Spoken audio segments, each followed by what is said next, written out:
దేవుని ఘనమైన నామానికి మనలందరినీ ఆయన రెక్కల చాటున భద్రపరిచి కాపాడి మంచి కాపరిగా మనల్ని 2024 సంవత్సరం అంతట్లో మనలందరినీ నడిపించి మరి ఒక నూతన సంవత్సరం 2025లోకి నడిపించిన ఆ దేవాది దేవునికి వందనాలు స్తోత్రాలు చెల్లిస్తున్నాను. అలాగే ప్రార్థన టీవీ ఛానల్ వారి బృందం అంతటికి నా వందనాలు చెల్లిస్తున్నాను. ప్రేక్షకులందరికీ నా నూతన సంవత్సర శుభాకాంక్షలు తెలియజేస్తున్నాను. మరి ఈరోజు నా టాపిక్ దేవుని యొక్క ఆశ్చర్యకరమైన కృప. మనం ఆ కృపని జ్ఞాపకం చేసుకోవాలి. మనం ఈరోజు సజీవుల లెక్కలో ఉన్నామంటే దేవుని మహాకృప. ఆ కృప వల్లే మనం బ్రతికున్నాము. దేవుని వాక్యమే మనల్ని బ్రతికేస్తున్నది అని మనం జ్ఞాపకం చేసుకుందాం. ఈ వచనం విలాప వాక్యములు 3:21 రాయబడి ఉంది. ఇది నాకు చాలా ఇష్టమైన వాక్యం అన్నమాట. ఏంటంటే, యెహోవా కృపగలవాడు, ఆయన వాత్సల్యత ఎడతెగక నిలుచున్నది గనుక మనం నిర్మూలం కాకున్న వారం. నిజంగా ఈరోజు బ్రతికి ఉన్నామంటే అది మనలో గొప్పతనం కాదు, కానీ దేవుడు ప్రతి ఒక్కరిని సృష్టించి భూమి పునాది వేయకముందే మనల్ని ఎరిగి ఉండి మన కొరకు మరి 139 దావీదు కీర్తనలో రాయబడినట్లు మనం పుట్టిన రోజే మన యొక్క చనిపోయే డేట్ కూడా రాయబడి ఉంటుంది. మన ఆయుష్ కూడా నిర్ణయించబడి ఉంటుంది. అయితే దేవుని కాపుదల లేనిదే మనము ఈ లోకంలో ఏమీ చేయలేము. మనం నిర్మూలం కాకున్న వారము అంటే కేవలం ఆయన కృప, ఆయన దయ, ఆయన వాత్సల్యత. అలాగే తర్వాత వాక్యం చూద్దాము. అనుదినము నూతనంగా ఆయనకు వాత్సల్యత పుట్టుచున్నది, నీవెంతైనా నమ్మదగినవాడు. నిజమే, మన దేవుడు గొప్ప దేవుడు, నమ్మదగినవాడు, మాట ఇచ్చి నెరవేర్చే దేవుడై ఉన్నాడు. అనుదినము నూతనంగా ఆయనకు వాత్సల్యత పుట్టుచున్నది. ఈ వాక్యం కూడా నాకు చాలా నన్ను ఆకర్షితులుగా చేసి నాతో మాట్లాడింది. అనుదినము మనుషులైతే రకరకాలుగా ఉంటారు, వారి ప్రేమ మారుతూ ఉంటుంది పరిస్థితులు బట్టి, రోజులు బట్టి. కానీ ఇక్కడ మన దేవుడు ఏం చేస్తున్నారంట, మనల్ని ప్రతిరోజు కూడా ఇంకా నూతనంగా ఒక నూతన విధానంలో ఇన్ డిఫరెంట్ వేస్ ఆయన మనల్ని ప్రేమిస్తున్నారు అన్న గొప్ప ఆదరణ మనకి, కన్ఫర్మేషన్ మనకి ఇచ్చారు. కాబట్టి ఆయన కృపను పొందుకుంటూ బ్రతుకుతున్న మనం నూతన సంవత్సరం 2025 కొరకు ఎంతో ప్రేయర్ఫుల్గా, ఎంతో సిద్ధపాటుతో మనము ప్రవేశించి ఉన్నాము. మరి ఎన్నో డౌట్స్, ఎంత ప్రార్థన చేసుకుంటామంటే, ప్రభువా మరి ఈ నూతన సంవత్సరం నాకు ఆశీర్వాదకరంగా ఉండాలి, ఎలా ఉంటుందో ఏంటో అని ఎన్నెన్నో భయాలు, డౌట్స్తో మనము ముందుకు సాగుతున్నాం. కానీ మనము ఆ దేవాది దేవుని చేతిలో చెయ్యి వేసి ఆయన కృపను ఆశ్రయించి మనం ముందుకు నడిస్తే దేవుడు మనకి తోడై ఉండే దేవుడు. అయితే ఆయన వాత్సల్యత ఇక్కడ మనం రాయబడినట్లు యెహోవా కృపగలవాడు, ఆయన వాత్సల్యత ఎడతెగక నిలుచున్నది. మరి ఆయన వాత్సల్యత ఎంత గొప్పదంటే, నిత్యము ఆయన ప్రేమించే దేవుడు, నిన్న నేడు నిరంతరము ఏకరీతిగా ఉన్న దేవుడు. అయితే బైబిల్లో కొన్ని వచనాలను మనం చూద్దాం. ఆయనకు కోపం కూడా వస్తుంది, కానీ ఆ కోపం అంట నిమిషం మాత్రమే. మరి ఆ వాక్యాలు మనం చూద్దాము. ఇర్మియా 3:12, మీ మీద నా కోపం పడనీయను, నేను కృపగలవాడను గనుక నేనెల్లప్పుడూ కోపించువాడను కాదు. ఎంత ఖచ్చితంగా చెప్తున్నారంటే యెహోవా దేవుడు, నేను కోపించువాడను కాదు. అలాగే మనము ఇంకా కొన్ని వర్సెస్ చూస్తే యెషయా గ్రంథము 57:16, నేను నిత్యము పోరాడు వాడను కాదు, ఎల్లప్పుడూ కోపించు వాడను కాను. ఒక్క నిమిషం మాత్రమే మరి ఆ వచనం కూడా మనం దేవుని గ్రంథం ద్వారా చూద్దాము. కీర్తనలు 30వ అధ్యాయము 5వ వచనంలో ఏమని రాయబడి ఉందంటే, ఆయన కోపము నిమిషం మాత్రం ఉండును, ఆయన దయ ఆయుష్కాలమంతయు నిలుచును.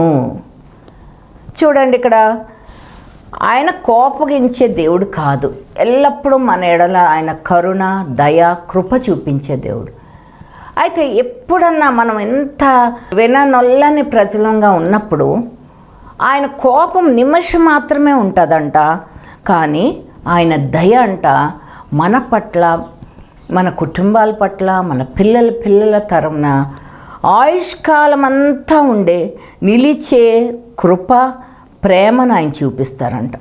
సాయంకాలం ఏడుపు వచ్చి రాత్రి అంతయు ఉండినను ఉదయం సంతోషం కలుగును. చూడండి, ఎంత తక్కువ సమయం. ఒకవేళ రాత్రి మనకి ఏడుపు వచ్చినంట, రాత్రి ఉండినను, సాయంకాలం ఏడుపు వచ్చి రాత్రి ఉండను, ఉదయం సంతోషం కలుగును. సో ఇది చాలా దేవుడు చూపించే ఆ గొప్ప ప్రేమని, కృపని మనం జ్ఞాపకం చేసుకుంటూ ఉందాము. అయితే ఈ సిద్ధపాటుతో ఉన్న మనము మరి ఎంతో ధైర్యంగా ముందుకు వెళ్ళడానికి కొన్ని వాక్యాల ద్వారా మనము మన యొక్క ధైర్యాన్ని, మన యొక్క విశ్వాసాన్ని, మన యొక్క నిరీక్షణని బలపరుచుకుందాం. మరి ఆయన ప్రేమ స్థిరమైన ప్రేమ, అది మారని ప్రేమ, నిత్యము, it's steadfast and unconditional love అన్నమాట. షరతులు లేని ప్రేమ. మరి ఈ లోకంలో మనుషులైతే ఏదో షరతుతోనే మనల్ని ప్రేమిస్తారు. అది మనం నిలబెట్టుకోకపోతే ఆ ప్రేమ అనేది మనకి ఉండదు. కానీ దేవుని ప్రేమని అన్కండిషనల్ లవ్ అంటారు. షరతులు లేని ప్రేమతో, అవధులు లేని ప్రేమతో ఆయన మనలను ప్రేమిస్తున్నాడు. మరి 107వ దావీదు కీర్తనలో మొదటి నుంచి చూద్దాము. మొదటిది ఏంటంటే, యెహోవా దయాళుడు, ఆయనకు కృతజ్ఞతాస్తుతులు చెల్లించుడి, ఆయన కృప నిత్యము ఉండును. ఆయన కృప నిత్యం ఉండే కృపతో ఆయన మనల్ని ప్రేమిస్తున్నారు. తర్వాత వాక్యం, యెహోవా విమోచించిన వారు ఆ మాట పలుకుదురు గాక. సో అన్నిటికంటే దేవుడు మనల్ని విమోచించిన విధానాన్ని మనం జ్ఞాపకం చేసుకుంటే, అయోగ్యులము, అల్పులము, పాపులమైన మన కొరకు ఆయన తన సొంత కుమారుని ఈ లోకానికి పంపించి, మరి ఆయన శరీరదాడై శిలువ మీద ఎన్నో శ్రమలు పొందుకొని మన పాపముల కొరకు ప్రాయశ్చిత్తంగా బలియాగం చేసి మనల్ని పాపం నుండి, మరి మరణం నుండి తప్పించి, విమోచించి మనకి నిత్య జీవాన్ని ప్రసాదించారు.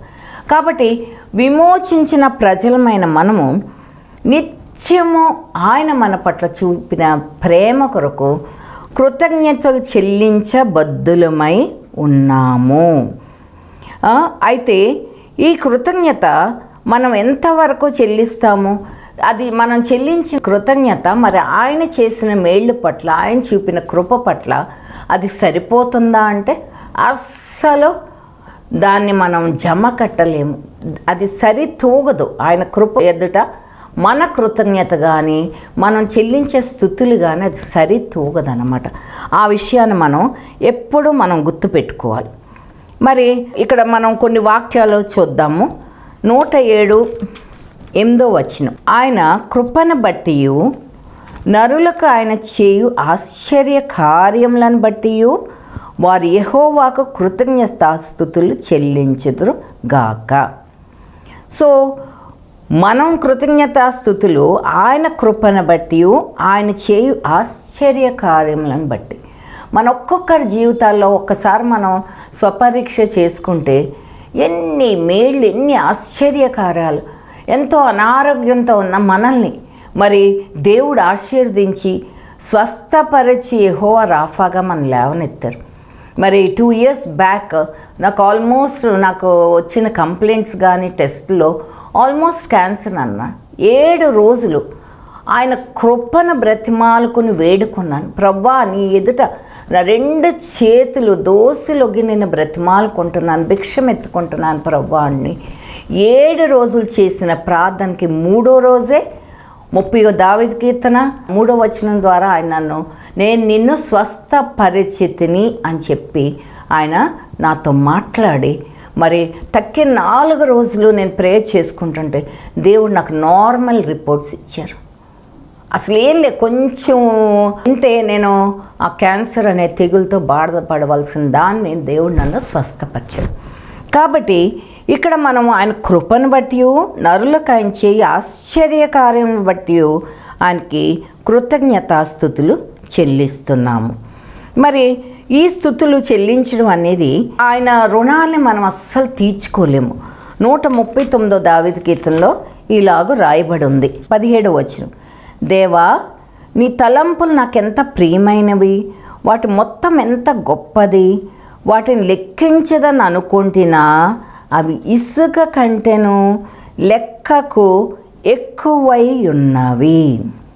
చూసారా, ఇసుకని మనం లెక్క పెట్టలేం, అలాగే ఆకాశ నక్షత్రాలను మనం లెక్క పెట్టలేం. మరి ఇసుక కంటేను మనం లెక్క పెట్టలేనంత అన్ని మేళ్ళు దేవుడు మన పట్ల జరిగించి, ఆశ్చర్యకార్యాలు జరిగించి మనపై ఆయన కృపని కుమ్మరించారు. కాబట్టే మనం నిత్యం ఆయనకి కృతజ్ఞతాస్తుతులు చెల్లించబద్దులమై ఉన్నాం. అలాగే అదే వాక్యాన్ని 40వ దావీదు కీర్తన 5లో చూస్తాం.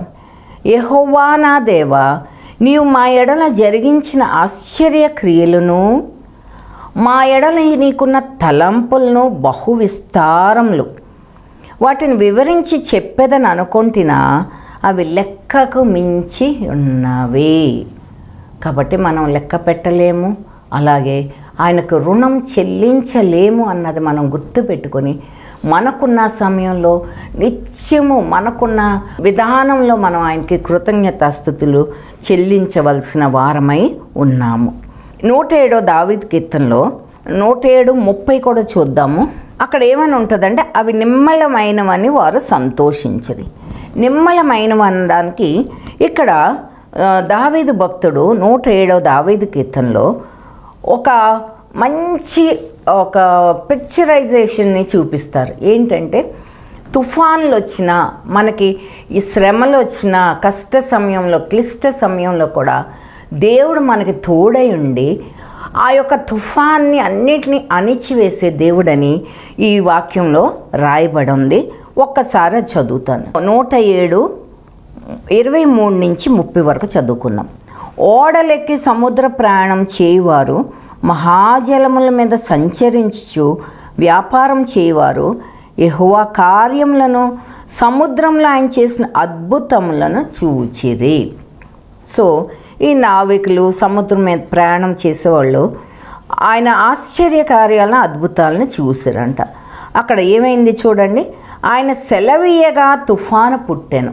ఇక్కడ మనం గుర్తు ఉంచుకోవాల్సిన విషయం ఏంటంటే, ఆయన సెలవీయగా. కాబట్టి మన జీవితంలో కొన్ని టెస్ట్, ఒక పరీక్ష మనకు ఎదురవుతూ ఉంటుంది. మనం ఆ పరీక్షలో ఎలాగ మనము ఉత్తీర్ణత పొందుతామో చూస్తానికి ఒకసారి ఆయన అలౌ చేస్తారు. ఆయన అంగీకరించి మనపై కొన్ని తుఫాన్లు, కొన్ని పరీక్షలు పంపుతారు. ఇక్కడ చూడండి, ఆయన సెలవీయగా తుఫాను పుట్టెను, అది దాని తరంగములను పైకెత్తెను, వారు ఆకాశమునకు ఎక్కుచు అగాధమునకు దిగుచూ నుండిరి. ఎంత భయంకరమైన తుఫాన్ వస్తుందంటే వాళ్ళు ఎలా ఫీల్ అవుతున్నారంటే, ఆకాశానికి ఎక్కుతూ అగాధం దిగుచున్నట్టున్నారు. శ్రమ చేత వారి ప్రాణము కరిగిపోయెను, మత్తులైన వారే వారు ముందుకు వెనకకు దొర్లుచు ఇటు అటు తూలుచుండ్రి. ఆ బోటు ఎంత తుఫాన్ అలల మీద కదిలిపోతుందంటే వాళ్ళు ఇటు అటు కదిలిపోతూ నావ మునిగిపోతుందేమో అని చెప్పేసి అనుకుంటున్న వేళ వాళ్ళు ఏం చేశారంట, శ్రమకు తాళలేక వారు యెహోవాకు మొరపెట్టిరి. ఆయన వారి ఆపదలో నుండి వారిని విడిపించాను. ఆయన తుఫాన్ను ఆపివేయగా దాని తరంగంలో అణిగిపోయాను. నిజమే, ఆయన ఆపివేస్తే ఆ తరంగాలు కూడా ఆగిపోతాయి. అవి నిమ్మళమైనవని వారు సంతోషించిరి. వారు కోరిన రేవునకు ఆయన వారిని నడిపించెను. కాబట్టి సముద్రము అన్నీ కూడా దేవుని మాటకు లోబడుతున్నవి, కానీ మనుషుడు మాత్రం దేవుని మాటకి లోబడనొల్లని ప్రజలుగా ఉన్నారు. అది మనం గుర్తుపెట్టుకోవాలి.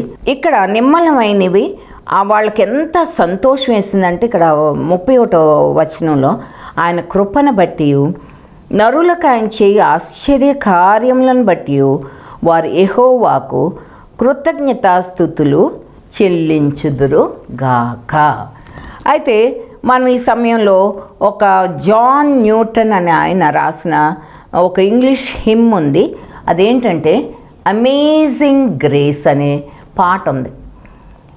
ఆ పాట ఏంటంటే మనం అర్హులం కాకపోయినా, మనం అయోగ్యులం అయినా దేవుడు ఆయన మహా ఆశ్చర్యకరమైన కృపను మన పట్ల చూపిస్తున్నారు అన్న విషయాన్ని మనము అందరం కూడా గుర్తు పెట్టుకొని మనం నిత్యము ఆయనకి కృతజ్ఞత స్తుతులు చెల్లించవలసిన వారమై ఉన్నాము. కాబట్టి మనం గుర్తుంచుకోవాల్సింది ఏంటంటే మన దేవుడు సర్వశక్తిమంతుడైన దేవుడు. మనం ఆయన్ని నమ్మాలి. నమ్మి మనం ఆయన చేతిలో చేయి వేసుకుని ముందుకు సాగితే దేవుడు తప్పకుండా మనతో ఉంటాడు. మరి ఒక కథ ఉంది కదా, ఫుట్ ప్రింట్స్ అనే ఒక కథ ఉంటుంది. దాంట్లో ఏంటంటే భక్తుడైన అగస్టిన్ భక్తుడు సేవలో చాలా బిజీగా ఉండి సముద్రంలో నడుస్తూ అనుకుంటారంట, అబ్బో నాకు చాలా కష్టాలు, చాలా శ్రమ పడుతున్నాను అని చింతిస్తూ ఉంటాడు. అప్పుడంట దేవాదేవుడు ఆయనతో మాట్లాడి, ఎందుకు చింతిస్తున్నావు, నేను నీతో ఉంటున్నాను, అదిగో చూడు ఆ సముద్రంలో 2 జతల ఫుట్ ప్రింట్స్ ఉన్నాయి చూడు అని అంటారు. అప్పుడు చూసి ఆశ్చర్యపోయి ఇంకొక జత కాళ్ళు అడుగులు గుర్తు ఎవరయ్యి ప్రభువా అంటే, అవి నాయి, నువ్వెక్కడికి వెళ్ళినా నేను నీతో ఉంటున్నాను, నడిపిస్తున్నాను అని అంట. సరే అని చాలా సంతోషపడి ఎంతో ధైర్యంతో నిరీక్షణతో సేవ చేస్తుండు. ఒకసారి మళ్ళీ అలాగే ఆ సముద్ర పొడ్డున నడుస్తుంటే ఒక్క కాళ్ళు అడుగుల జత కనబడితే అప్పుడు అంటారంట, అమ్మో ఏంటి నేను ఒక్కనే భారం మోస్తున్నాను, ఈ భారం అంతా శ్రమ పడుతున్నానని దుఃఖపడుతూ ఉంటారంట. అప్పుడు దేవుడు ఆయనతో మాట్లాడి, ఏంటి ఎందుకంత దుఃఖపడుతున్నావు అంటే, నువ్వు నాతో లేవు అనండి. నేను లేకపోవడం కాదు, నేను నిన్ను ఎత్తుకొని మోస్తున్నాను, ఆ అడుగుల గుర్తు అది నాయి, నువ్వు కాదు. నువ్వు ప్రయాసపడి చాలా అలిసిపోయినప్పుడు కూడా నేను నిన్ను ఎత్తుకొని నడుస్తున్నాను అని చెప్పేసి ఆ ఫుట్ ప్రింట్స్ అని దాంట్లో రాయబడి ఉంటుంది అన్నమాట. కాబట్టి ఆయన మనతో ఉంటారు. ఎందుకంటే యెషయా గ్రంథంలో కూడా రాయబడి ఉంటుంది కదా, నేనే మిమ్మల్ని చేసి ఉన్నాను, మిమ్మల్ని చంక పెట్టుకొని వాడను నేనే. చూసారా, మనం నడవలేనప్పుడు మనల్ని చంక పెట్టుకొని కూడా ఆయన మోసే దేవుడై ఉన్నారు. బైబిల్ గ్రంథంలో 2 వాక్యాలు చదివి ముందుకెళ్దాము. యెషయా 55వ అధ్యాయము 8-9. నా తలంపులు మీ తలంపులు వంటివి కావు, మీ త్రోవలు నా త్రోవలు వంటివి కాదు, ఇదే యెహోవా వాక్కు. చూసారా, మనం ఎన్నో ఆలోచనలు చేసి ఏదో మనమే బ్రతికేస్తున్నాం, మనమే అన్నీ చూసుకుంటున్నాం అని చెప్పేసి అని అనుకుంటాం. కానీ ఇక్కడ ఆయన తలంపులు చాలా శ్రేష్టమైనవి, గొప్పవి మన ఎడల అని ఇక్కడ నా తలంపులు మీ తలంపులు వంటివి కాదు, మీ త్రోవలు నా త్రోవలు వంటివి కాదు అని చెప్తున్నారు. తర్వాత 9వ వచనంలో, ఆకాశములు భూమికి పైకి ఎంత ఎత్తుగా ఉన్నవో మీ మార్గముల కంటే నా మార్గములు, మీ తలంపుల కంటే నా తలంపులు అంత ఎత్తుగా ఉన్నవి అని సెలవిస్తున్నారు. నిజమే, మనం ఎప్పుడైనా సరే ఏ పరిస్థితి వచ్చినా మన సొంత తలంపులను పక్కన పెట్టి ఆయన తలంపుల కొరకు ప్రార్థిస్తూ ఆయన జ్ఞానాన్ని ఇమ్మని కోరుకుంటే ఆయన తప్పకుండా మనల్ని మంచి విధానంలో, ఆశీర్వాదకరమైన విధంలోనే ఆయన మనల్ని నడిపిస్తారు అని మనము నమ్మాలి. అలాగే ఇంకో వచనం చెప్తాను. ఇర్మియా రాసిన గ్రంథము 29వ అధ్యాయము 11 నుంచి చదువుతున్నాను. నేను మిమ్మల్ని గూర్చి ఉద్దేశించిన సంగతులను నేను ఎరుగుదును, రాబో కాలమందు మీకు నిరీక్షణ కలుగునట్లుగా అవి సమాధానకరమైన ఉద్దేశంలే కానీ హానికరమైనవి కావు. కాబట్టి ఆయన ఉద్దేశాలు ఎంత గొప్పవంటే, ఆయన ఏది మన పట్ల తలపెట్టినా మనకు నిరీక్షణ కలుగునట్లు అంట ఆయన ఏం చేస్తారంట, సమాధానకరమైన ఉద్దేశంలే కానీ హానికరమైనవి ఎన్నడూ కావు. మీరు నాకు మొరపెట్టరేని, మీరు నాకు ప్రార్థించుచు వత్తురేని, నేను మీ మనవి ఆలకింతును. మీరు నన్ను వెదికిన యెడల పూర్ణ మనస్సుతో నన్ను గూర్చి విచారణ చేయునెడల మీరు నన్ను కనుగొందురు. కాబట్టి మనం ఏం చేయాలి? పూర్తిగా ఆయన మీద ఆధారపడుతూ ఆయన చిత్తాన్ని, ఆయన తలంపులను మన జీవితాల్లో జరగాలని కోరుకుంటే తప్పకుండా మనము ఒక మంచి త్రోవలో ఆశీర్వదింపబడ బిడ్డలుగా మనము ఉండగలము అని చెప్పేసి మనం గుర్తు చేసుకోవాలి. మరి ఇందాక చెప్పాను కదా, ఆయన సృష్టి అంతా ఆయనకి లోబడుతుంది. కానీ ఈ మానవులు అనేవాళ్ళు, మరి ఆదికాండం 6:5 ఉంటుంది, మానవ హృదయం చాలా చెడ్డది అని. దేవుడు అంట సంతాపపడ్డాడంట నరుని సృష్టించినందుకు. అంత చెడ్డ హృదయాలు కలిగి మనం ఆయన ఆజ్ఞలను గైకొనకుండా, ఆయనకి లోబడకుండా, ఆయన చిత్తానికి లోబడకుండా బ్రతుకుతున్నాం. కాబట్టే మనకి కష్టాలు, నష్టాలు, దుఃఖం వస్తుంది. కానీ ఎప్పుడైతే మనం ఆయన మీద పూర్తిగా సంపూర్ణంగా ఆయన మీద ఆనుకుంటామో ఆయన మనకి తోడై ఉండే దేవుడు. మరి ఆయన మాట ఇచ్చి నెరవేర్చే దేవుడై ఉన్నాడు. మరి 23వ దావీదు కీర్తనలో ఎన్ని ప్రామిసెస్ అంటే ఒక్కొక్క వచనం ఆఖరికంటే మనం గాఢాంధకారపు లోయల్లో సంచరించినా కూడా ఆయన మనతో ఉండే దేవుడు అని చెప్పేసి మనం గ్రహించి గుర్తుపెట్టుకోవాలి. తర్వాత ఆయన ఒక మంచి కాపరి అని మన జీవితాల్లో మంచి కాపరి ఏం జరిగిస్తారని మనం యోహాను సువార్త 10వ అధ్యాయంలో మనం చూస్తాం. మంచి కాపరి ఎప్పుడు తన ప్రాణాన్ని తన గొర్రెల కొరకు పెడతారంట. ఆయన స్వరాన్ని ఆ గొర్రెలు వింటాయంట, గుర్తుపడతాయంట, ఆయన్ని వెంబడిస్తాయంట. కాబట్టి ఈ మంచి కాపరి మన కొరకు మేళ్ళనే ఉద్దేశిస్తారు కానీ, మనకి ఆశీర్వాదాలనే ఇస్తారు కానీ, మనము నేర్చుకోవాల్సిన విషయం అంటే ఈ సంవత్సరపు మొదటి రోజుల్లో మనం ఏం నేర్చుకోవాలంటే ఆ మంచి కాపరి పిలుపునకు లోబడి ముందుకు సాగడానికి మనం నేర్చుకోవాలి. తర్వాత ఆయన చిత్త ప్రకారం జీవిస్తే మనకి ఎన్నటెన్నటికి ఆశీర్వాదంగా మనకి ఆయన ఉంటారు. కాబట్టి మనం దేవుణ్ణి వేడుకోవాలి. ఏంటంటే, దేవా నీ స్తుతిని నా నోట ఉంచి నీ చేతి నీడలో మమ్మల్ని కప్పి ఉంచమని బ్రతిమాలుకుంటే మరి మన పరలోక దేవుడు తప్పకుండా మనతో ఉండి. హబక్కూకు గ్రంథంలో ఒక్క మాట గుర్తు చేసి నేను ముగిస్తాను. హబక్కూకు గ్రంథము 3వ అధ్యాయము 2వ వచనం. యెహోవా సంవత్సరములు జరుగుచుండగా నీ కార్యము నూతన పరచుము, సంవత్సరములు జరుగుచుండగా దానిని తెలియచేయము, కోపించుచూనే వాత్సల్యంను జ్ఞాపకంనకు తెచ్చుకొనుము. మరి అలాగే 8వ దావీదు కీర్తనలో ఉంటుంది, నీవు నరపుత్రుని జ్ఞాపకం చేసుకుంటకు వాడు ఏ పాటివాడు, నీవు మనుషుని దర్శించుటకు వాడు ఏ పాటివాడు అని చెప్పేసి రాయబడి ఉంటుంది. కాబట్టి అయోగ్యులము అల్పులమైన మనము ఆయన చేతిలో ఒక మంచి కాపరిగా ఆయన నమ్మి ముందుకు సాగాలని కోరుకుంటూ ఈ వాక్యాన్ని ముగిస్తున్నాను. దేవుడు ఈ నూతన సంవత్సరంలో మనందరికీ కూడా ఆయన ఆశీర్వాదాలు ఇస్తూ మనం ఆయన మంచి కాపరిగా ఆయన చేయి పట్టుకొని నడిస్తే మనం జై జీవితాల్లో జీవిస్తామని నమ్ముతున్నాను. మరి అందరం కూడా అలాగా ఆయనకి లోబడి ఆయన మంచి కాపరిగా ఆయన చేయి పట్టుకొని ముందుకు సాగాలని కోరుకుంటూ ఈ వాక్యాన్ని ముగిస్తున్నాను. మరి ప్రార్థించుకుందాము. పరిశుద్ధుడు పరిశుద్ధుడు పరిశుద్ధుడని వేవేల దూతలతో కొనియాడబడుచున్న మా ప్రియ పరలోక తండ్రి, నీ ఘనమైన నామానికి వందనాలు స్తోత్రాలు చెల్లిస్తున్నాను తండ్రి. దేవా ప్రభువా, ఇదిగో నాయన తండ్రి, నీవు సర్వాధికారి అయిన దేవుడు ప్రభా.